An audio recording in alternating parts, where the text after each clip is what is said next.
Yay. Well, welcome to everybody. We are going to be talking about balancing your blood sugar naturally.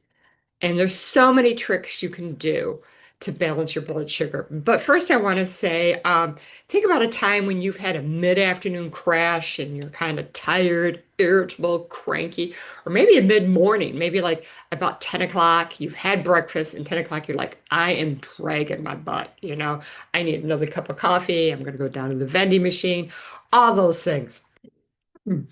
That has to do with your blood sugar not being balanced. You gave it too much sugar or things that turn into sugar quickly. So, over time, it has an effect on our bodies. It can affect on our energy, our mood, our hormones, long-term health, etc. So, come on. Okay. So it matters for those reasons. Our long-term health, our mood, inflammation, if too much blood sugars out of whack, it can create more inflammation in our bodies. You might have been hearing a lot about metabolic syndrome. It has five things that encompasses metabolic syndrome, and it basically means your blood sugar's out of whack. Your cholesterol might be out of whack. You might have a high A1C or a high fasting blood sugar. Um, and a couple other things, but I'm not focusing on that right now. So you want to know by the end of this talk how to stabilize your blood sugar daily so you feel good. So what happens when your blood sugar is out of whack is you put more fat on your body. Our hunger hormones are like crazy. You walk past the bakery and you're like, hey, yeah, I want that. Or you walk past the break room at work and you're like, hey, I want that, which is just basically sugar. It's donuts or cookies or something somebody brought in. It really bothers our organs and our skin as we age, causes glycation. Um, I've had people when I'm doing a metabolic reset right now, and I've had participants in the past that just talk about after they've changed their eating habits and lowered their blood sugar, which they didn't realize they had high blood sugar. Their skin is like, woo, radiant. And they're like 50 something and they couldn't believe it. It gives you better hormonal balance because if you don't balance it, your hormones are out of whack, your inflammation goes up, and nobody wants to inch closer to type 2 diabetes. It is just not worth it. So, this is what you want to be doing, right? You want to have the energy of this woman right here. Just so excited to be moving on and doing whatever she wants to do. So this is what you want to do, I imagine. You have a list of things you want to do. I need to go pick up groceries. I need to meet a friend for lunch. I want to have fun with the kids or the grandkids, or I want to go, whatever the activity it is that you want to do. So think about an activity that you like to do a lot of that you don't always have an energy for. Write it down. Just keep it there right now. So look at this blood sugar roller coaster or a sugar shack roller coaster. So when you're eating things that spike your blood sugar quickly, that's a wicked roller coaster Carowinds, isn't it? Well, Carowinds is what we have. Yep. I was thinking about Cedar Point, but Carowinds is what we have here in North Carolina. You want the kiddie roller coaster down below. That's the way we want to go. We don't want to be flatlined. We want to have a nice up and a nice down. It gives us steady energy. And what affects our blood sugar is the food we eat, the stress we're under, and lack of sleep. Okay, so we're going to talk about things that we can do for that. So, in regards to food, we want to have really good protein and healthy fats. So, your protein can be plant-based, being chia seeds, nuts, hemp seeds, just to name a few. Vegetables, you want to have the good leafy vegetables. You want to be able to move. Movement helps balance our blood sugar. And we want to have good sleep, solid sleep, at least 7 hours of solid sleep. And you want to have good stress management. So we can't live through life without getting stressed, right? So you have to figure out what you can do to manage your stress. Is it go for a walk? Is it do yoga? Is it do some meditation? What journaling? What may it be? Just make a choice.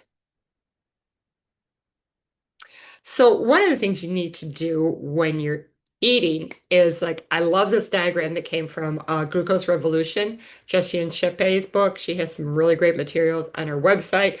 I put a couple of her downloads. They'll be in the replay section. But you want to make sure you're eating vegetables first.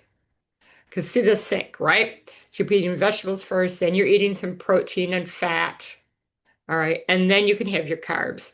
And so as it goes down the drain, the vegetables are going down and helping making a nice little mesh barrier to give you steady um, blood sugar into your bloodstream. You want steady. So the vegetables and the protein and fat help you keep it steady and it slows down the release of the carbs into your blood sugar, into your bloodstream, not blood sugar. So here's things you can do. This is just a quick idea. So maybe you like overnight oats. So if you have overnight oats with just fruit puree inside, see what it does to the blood sugar. It just raises it up really quickly. And you don't want to spike very high. You want to have a nice little roller coaster like the one below. So you could do the oats with maybe fruit puree and butter and egg. Or you can do oats with chia seed and hemp seeds and some fruit. That will also help it. Or some nut butter. So there's many different things. This is just an example. So talking about lean protein and healthy fats is making sure you're eating plenty of them. We often talk about you should be having 30 grams at each meal, so it'll be about 90. So we're at between 90 and our goal weight, but it all depends on our bodies, right? We need to listen to our bodies. So make sure you're eating plenty of lean protein. That can be eggs, chia seed, a good fat, avocado. Think of some lean proteins you like. Write them down because I would love to hear what your ideas are for lean proteins and healthy fats afterwards. You also want to fill your plate with non-starchy vegetables, okay? Non-starchy vegetables help keep your body um, steady, right? In the blood sugar. So what are some good non-starchy vegetables? There's a few that I came up with. Brussels sprouts, that's a favorite of mine. I like to shred them or I buy them already shredded and roast them, and they can go like in a bowl later on for a lunch. A friend of mine calls it dump dump go. I call it a Buddha bowl. Everything left over put in there. Cabbage is another great one. Cauliflower, kale, kohlrabi. I love to make kohlrabi noodles with a noodle spiralizer, vegetable spiralizer. Arugula, collard greens, dandelion greens, endive, lettuce, mustard greens, spinach, Swiss chard, just to name a few. Think about some of your favorite non-starchy vegetables. Now, starchy vegetable would be something like carrots, all the winter squash that is now being harvested, your potatoes. They're not bad. Those are just more starchy. Okay. So this fiber feeds your gut microbiome. And it also helps slow down the absorption of sugar in your body. Other options are you come home from work or you want a quick snack in the afternoon, have some raw vegetables and hummus, or raw vegetables and protein guacamole. So protein guacamole would be take some edamame, frozen edamame, and you blend it up with some avocado and your spices, and it makes a protein hit of guacamole. So it's a little bit of protein and a little bit of fat. So it's really good. So after all your meals, you want to be moving 10 to 15 minutes. Moving can be walking. It could be a dance party in the kitchen as you're cleaning up. It could be 30 squats after a meeting. Um, it could be toe raises. Think about things that you want to do for moving. Even taking a stroll after dinner with your favorite person. It's a great time to create connection and also help your health. And then finally, you want to prioritize your sleep and stress management. Okay. So poor sleep means higher cortisol, which then means higher glucose. So you want to aim for 7 hours of sleep. Think about how you can set up your nighttime routine to give you better sleep. You want a quiet, dark room. Some people can't go to sleep when it's quiet. So maybe use a background noise like white noise or sound machine, something. Maybe the fan going is white noise for you. I used to foster, and they used to call just a regular box fan um, a hillbilly's white noise machine. No offense to anybody. Stress management. Think about how you're going to manage your stress so you can go to sleep. Don't try to go to bed after you've had a really intense discussion. If that's happening in the evening, figure out what you need to do to help ground down and relax your body so that you can go to sleep, so you can have 7 hours. Also, make sure that you're not eating food 3 hours before you're trying to go to sleep because then you'll have that blood sugar spike and it will wake you up in the middle of the night. Okay?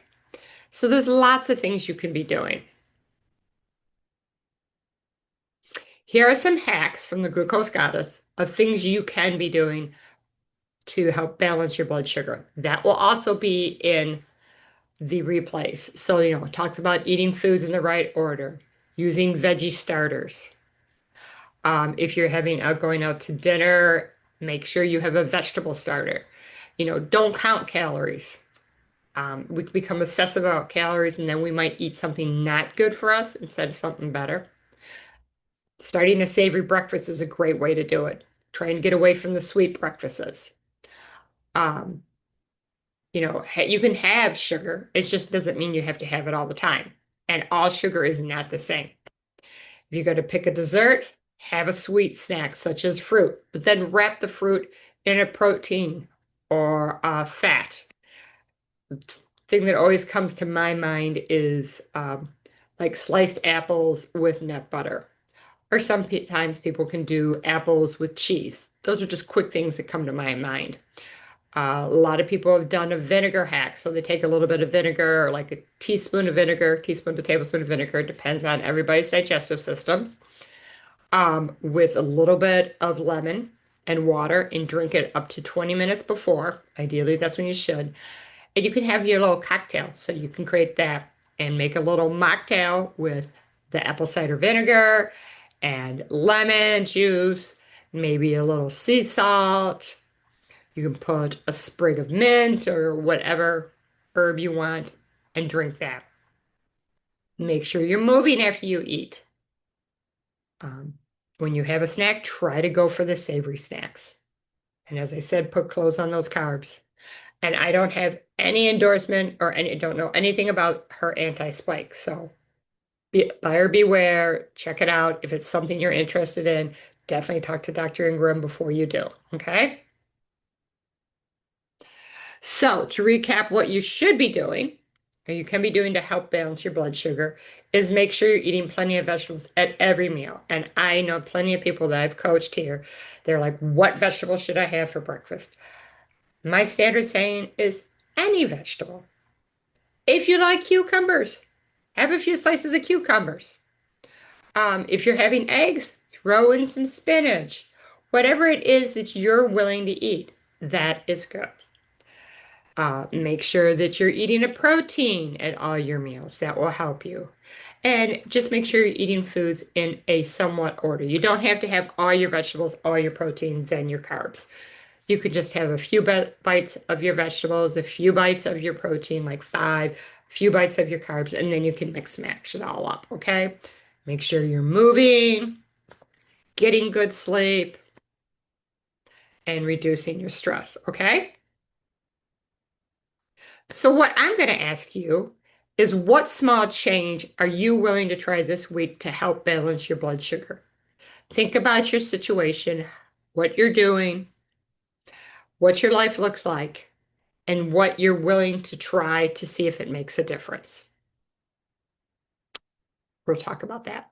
So remember, this is not about restricting, okay? We're not restricting foods. We just want you to have steady energy and better health, right?